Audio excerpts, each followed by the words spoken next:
Tout de suite, Thierry Guerrier.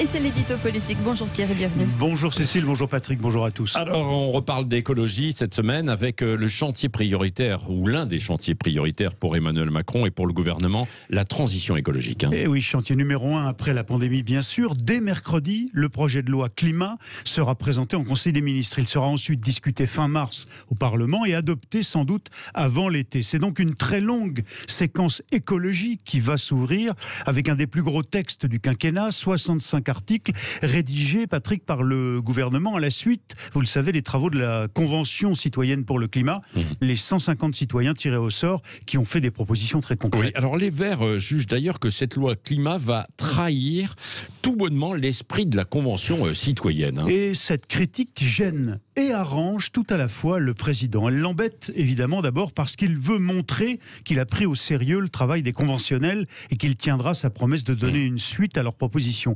D'ailleurs, quand certains de ces citoyens conventionnels se sont crispés, Emmanuel Macron a immédiatement annoncé qu'il soumettrait aux Français par référendum une réforme de la Constitution pour y inscrire dans l'article 1er le principe de préservation de l'environnement et de lutte contre le dérèglement climatique, histoire de rassurer les conventionnels, mais aussi de leur rappeler qu'à la fin, c'est le peuple souverain qui tranche par une élection et pas quelques-uns, quelle que soit la qualité de leur travail ou de leur engagement. Ah oui, mais pourquoi cette critique du projet de loi climat par les Verts arrange-t-elle aussi Emmanuel Macron ? Eh bien, parce que le président pense que ça va lui permettre de convaincre les Français que c'est sa façon de faire la synthèse entre l'urgence climatique et la défense de l'économie et des emplois d'autre part, qui doit s'appliquer. Il veut, certes, reprendre l'esprit des préconisations des conventionnels, mais en même temps, pour reprendre sa formule, les adapter, pour ne pas fragiliser des filières essentielles déjà enfoncées par le Covid ou surtaxer encore les gens appauvris par la crise. Est-ce que vous avez des exemples concrets, Thierry Guerrier ? Il y a sa fourmi, mais deux exemples au moins. Le président veut sauver l'aérien.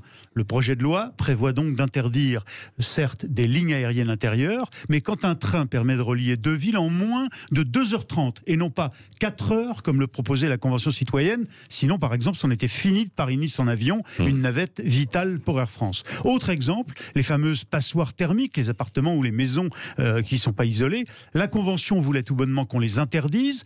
La loi prévoira moins durement pour le propriétaire qu'il ne pourra plus augmenter le loyer s'il ne fait pas de travaux d'isolation. Vous voyez qu'entre le tout vert et le malaise des gilets jaunes, Emmanuel Macron veut trouver le juste équilibre avec en toile de fond, bien sûr, la présidentielle de 2022. Merci Thierry Guerrier, bien sûr.